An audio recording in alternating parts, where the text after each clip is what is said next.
Kim Ja-hong is a brave young firefighter who leaps from a tall burning building to save a little girl.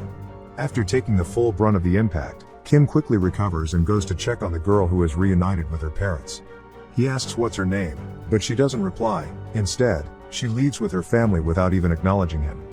Kim then senses something strange, a shift in the atmosphere. Everything looks the same yet seems so different, so distant. Then, he hears someone call his name and turns around to see a man and a woman, formally dressed, and smiling cheerfully.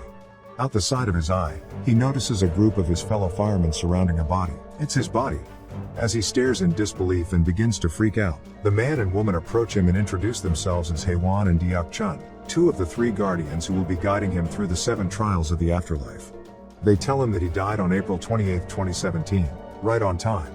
As Kim pleads with them to allow him one last time to see his mother, he is forcefully transported through a portal to the underworld.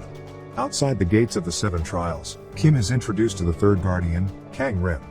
Kang Rim is a well-respected guardian, as he had successfully guided 47 souls through the 7 trials in the past 1,000 years. Once they approach the gates, Deok-chun presents Kim's ticket into the trial of the 7 hells, and she is pleasantly surprised that it says he is a paragon, a person who lived a righteous life and died an honorable death. She mentions that he is the first paragon in 422 years, and also states that a paragon has the highest chance of passing all 7 trials within the 49-day time limit, and if he does so, he can be reincarnated.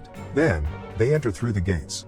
Their first stop is the Hell of Murder. If Kim had unjustly killed someone or did something that indirectly led to the death of someone, he will be tried, found guilty, and imprisoned here to suffer half a century of torment. Kim stands before the judge, King Byong-zong, as his charges are read aloud by the 2 insulting prosecutors of the underworld. They mention a colleague whom he had left behind in a burning building, injured and trapped, and suggest that he had enough time to return and rescue him. Yet instead, he left him there and the building eventually collapsed and killed him. The prosecutors then bring forward the charge of manslaughter, a sentence spanning 50 years in the Hell of Murder. Kang Rim then stands before the court as Kim's underworld attorney. He begins his defense by replaying the incident for the court. When Kim attempted to help his friend, they were interrupted by the screams of other survivors, injured and stuck within the building as well. The colleague told Kim to help the others and come back for him. After Kim got all the other people out of the building safely, he returned for his friend. But it was too late. The fire had consumed the building and it all came down, killing his buddy. Kang Rim tells the judge that after leaving his friend to help the survivors, Kim had saved 8 people's lives, 8 lives in return for one as a noble deed, and punishment would be unfair. King Byong-zong agrees and clears Kim of the charge before praising him as a hero. The guardians then lead Kim to the Hell of Indolence, a beautiful heavenly landscape. But don't let the view fool you, as just beyond the waterfall resides all the doomed souls. A large spinning crusher tortures all those that dare to seek refuge on the only visible patch of land. And those who try to escape into the pristine water are met with the razor-sharp bite of vicious piranhas. Just before the waterfall rests Queen Cha-gong. To her, Kim must present all the hard work he'd ever endured over his lifetime to prove he wasn't lazy and arrogant. The guardians then talk the queen through all the good selfless work Kim had endured throughout his time as a firefighter. The queen is very impressed with everything Kim had done to benefit the lives of others. She asks what inspired such great deeds and Kim simply says he did it all for money. Angered by this response, the queen says that since money was God to him, he worshipped the wrong God. She then instructs the prosecutors to lower Kim beyond the waterfall.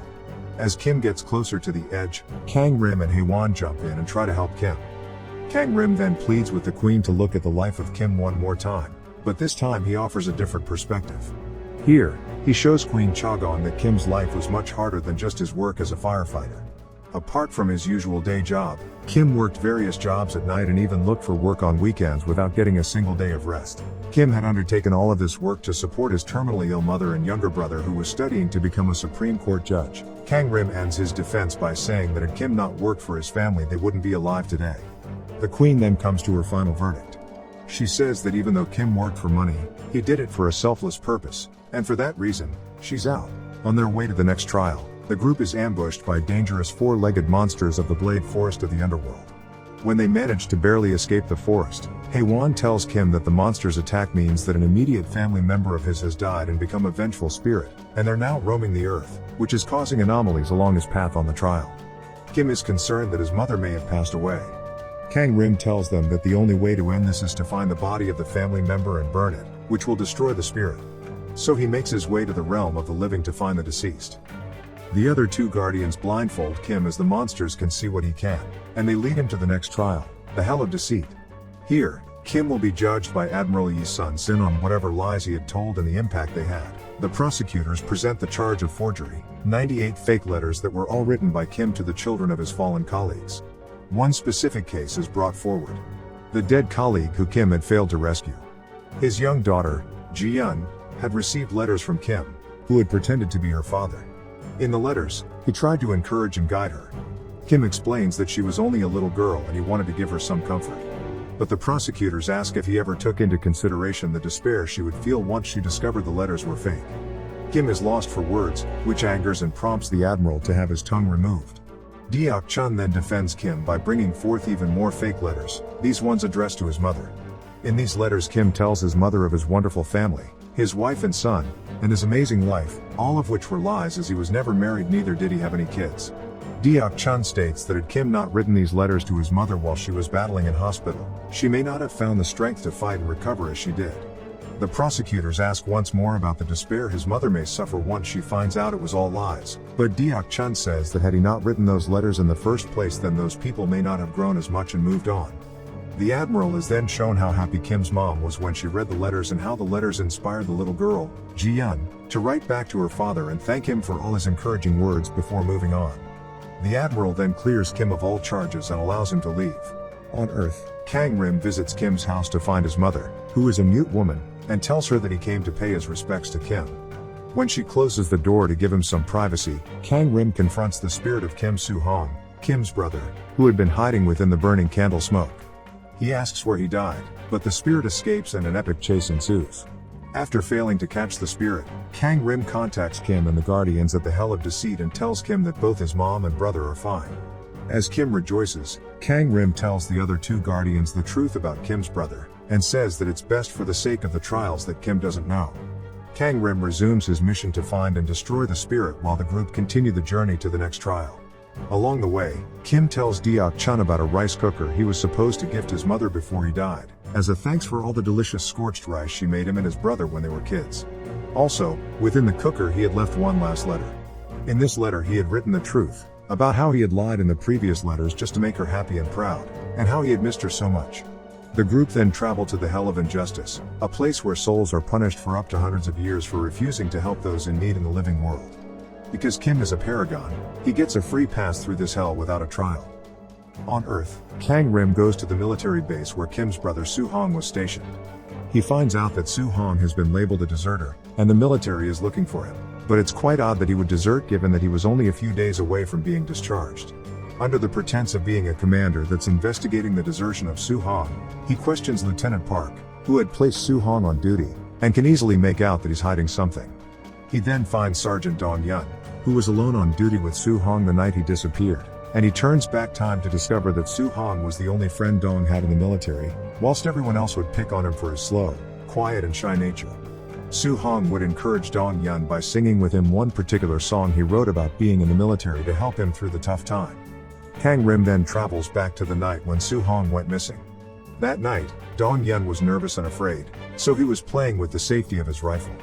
He was scared that Soo-hong would soon be off duty and he wouldn't be there to deter his bullies. Soo-hong tells him that he'd come check up on him even after his discharge, and that Lieutenant Park would look out for him as well. Right after they embrace, Soo-hong tells Dong-yeon to hold his rifle properly, and in trying to do so, he fires one round into Soo-hong's abdomen. Soo-hong tells Dong-yeon to radio Lieutenant Park and him only. When Lieutenant Park rushes over, he decides not to report it and instead persuades Dong-yeon to help him hide the body, all the while telling him it's what Soo-hong would have wanted. Kang Rim notices that Soo-hong wasn't dead that night, instead the two of them killed him by burying him alive to cover up the incident. After finding the body, Kang Rim decides not to destroy it but rather to save the soul of Soo-hong by helping him shed his vengeance. In the Underworld, the carriage reminds Kim of when his little brother wanted to go on the cable car. Deok-chun tells him that she envies him, as the Guardians, who were also once mortals on Earth, are wiped of the memories of their past lives. An argument between her and Hae-won leads him to reveal to Kim that his brother is dead and he is the vengeful spirit. Kang Rim follows a drunk Dong-yeon into a club where he spots the spirit trying to kill him. Another epic chase ensues, with Kang Rim finally catching the soul of Soo-hong.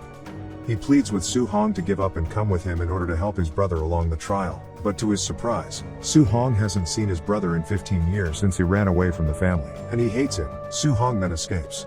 Dong Yun then arrives at Kim's mom's house, and throws something inside before running away. Kim's mom discovers that it's a map leading to Su Hong's body, and Su Hong also sees the map. Dong Yun then attempts to do the unthinkable to himself, while Kang Rim watches him. Su Hong then appears behind Kang Rim and pleads with him to save Dong Yun's life, and in return he'll do whatever he asks. Kang Rim reluctantly agrees, while sternly stating that meddling in the world of the living will result in consequences along Kim's trial. Using Kang Rim as his voice, Su Hong first sings the song he wrote to prove it's him, as Dong Yun can only see Kang Rim. Then he tells him that he has forgiven him, and says that he should move on.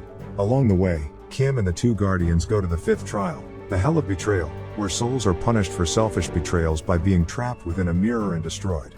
Queen Songi lets Kim pass without a trial as he is a paragon of righteousness. To get to the next trial, the group must travel down a vacuum sinkhole, which leads to the Hell of Violence. Here, Kang Rim's meddling in the living world takes effect, and the group falls hundreds of miles to their doom, or so they thought. Once Kang Rim is done, Kim and the other two guardians come to a halt and are presented in front of King Jingwang in the Hell of Violence. Here, Kim's charge is for beating his younger brother, who was suffering from malnutrition, for no apparent reason. It was after this incident that he ran away from home and never apologized for what he did. And his brother never forgave him. The guardians try to make their defense, but the king says no defense can be made. There is a clear victim and Kim was never forgiven. He swiftly rushes to his verdict while the two guardians try to get Kang Rim to help. Kang Rim tells Deok Chun to request a combined trial, but Haewon is extremely reluctant to go along with this. Deok Chun then requests a combined trial and it is granted.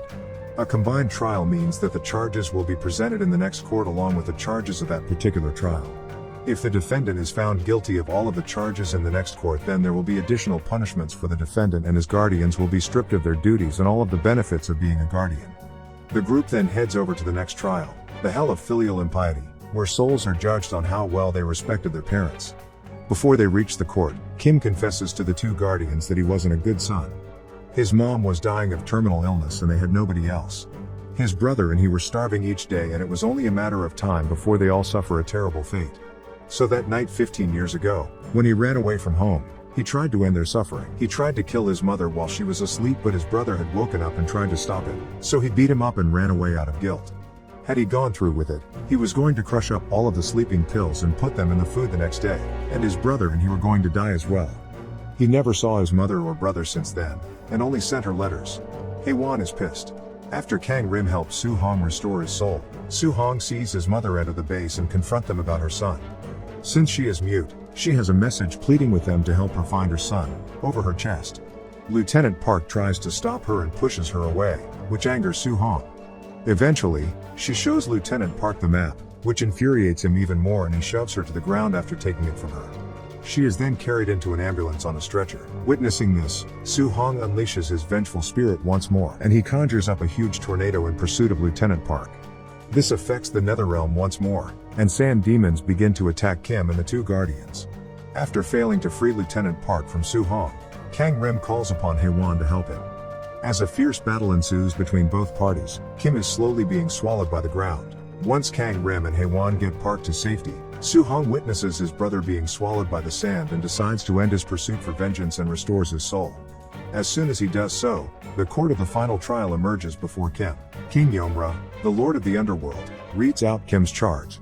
He states that Kim had tried to kill his mother 15 years ago, and for that reason, he will be sentenced. Deok Chun pleads with the king, mentioning that Kim's mother was asleep during the incident and unaware of it. So how can he be punished for a sin against his mother that he didn't even commit and she doesn't even know of? King Yomra corrects her by revealing within the mirror of karma that Kim's mother did in fact know the entire time. She only pretended to be asleep. When Kim was about to kill her, she cried as it broke her heart, but she knew that this would allow her children a better life, so she was willing to sacrifice herself for their sake. Upon finding out that his mother knew all this time, Kim falls to his knees and bursts into tears, pleading with Yomra to punish him as he deserves it. The prosecutors then read out all of the charges. As they do so, an earthquake interrupts them, and in the mirror of karma we see Su Hong enter his mother's dream while she is unconscious in the ambulance. He tells his mother that he has become a Supreme Court judge in the afterlife. He then reminds his mother about the day Kim had attempted to end their family. He tells her that even though Kim tried to kill them, he couldn't go through with it and ran away, but he didn't desert them. Instead, he stayed away from them out of guilt and worked like a slave his entire life to support them. Had he not done so, they would be dead anyway. Soo-hong then forgives his brother and hugs his mom, and for the first time, he hears her speak. She calls his name and tries to comfort him. She tells him that all of it was her fault. None of that would have happened if she was a better mother. Upon hearing this, King Yomer decides that there are no charges. A sin forgiven in the living world cannot be punished in the underworld. And so he instructs that upon his arrival through the heavenly gates, Kim be reincarnated immediately. Kim thanks Deok Chun before he leaves. In the living world, Kang Rim does one last thing before leaving. He delivers the rice cooker to Kim's mom at the hospital. At home, she opens it and finds his letter. She reads it and smiles.